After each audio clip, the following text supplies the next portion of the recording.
1 month into the Russia-Ukraine war, there is destruction and suffering almost everywhere in the country, from Kyiv to Lviv, but no place has seen the horrors of Russia's unprovoked aggression like Mariupol. The invading troops have surrounded the city and attacked it with no mercy from air, land, and in recent days, also from the sea. And amid those rains, 100,000 people are still trapped, subjected to a medieval-like siege. Meanwhile, President Zelensky is asking people around the world to take to the streets in a show of support for Ukraine to mark 1 month of the Russian invasion.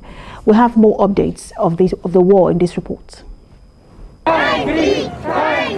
Ukraine's President Volodymyr Zelensky has made a direct appeal to citizens around the world to take to the streets in protest against Russia's invasion of his country. He also spoke in Russian language, urging people to leave Russia and stop paying taxes, which were directly contributing to the war. Show your standing.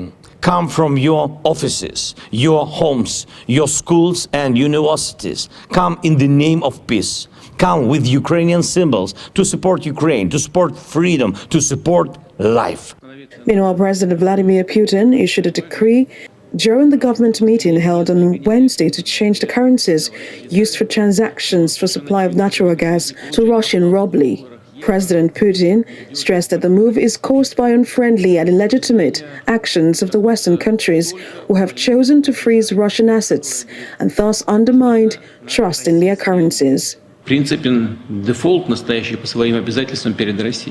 Southeast of Ukraine, Mariupol has suffered bombardments and devastation. Ukrainian authorities say 90% of the city has been damaged or destroyed.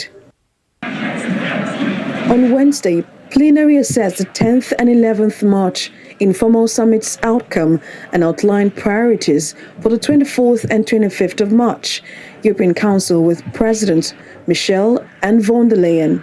EU leaders decided on further measures in response to Russia's invasion of Ukraine and its consequences on Europe's security and sovereignty, which they outlined in the Versailles Declaration adopted on the 11th of March. With our international partners, we have imposed the heaviest sanctions we have ever adopted, hitting the financial system, crippling key economic sectors, and cracking down on supporters of the regime. If freedom has a name, its name is Ukraine, and the Ukrainian flag is the flag of freedom today.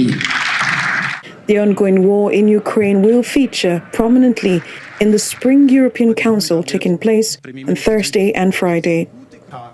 Deputy Press Secretary and the National Advisor of the United States addressed the White House press corps. During his remarks, Mr. Sullivan was asked about the concern of smaller nuclear weapons. Well, President Putin, in the early days of the conflict, actually raised the specter of the potential use of nuclear weapons. It is something that we do have to be concerned about. Based on our current analysis, we have not changed our nuclear posture to date.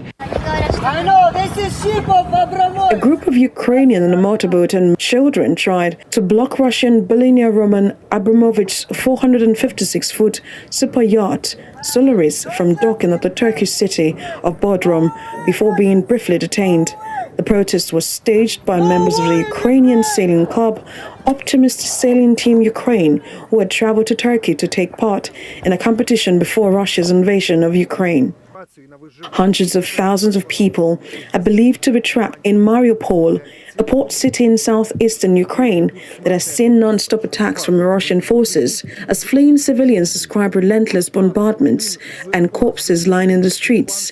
Those left behind have no access to food, water, power, or heat. For over 2 weeks, Russian forces have besieged the Ukrainian city. Residents fleeing Mariupol, arriving in Lviv, and as well as other neighboring countries, describe the accounts of fleeing their homes as horrific and devastating.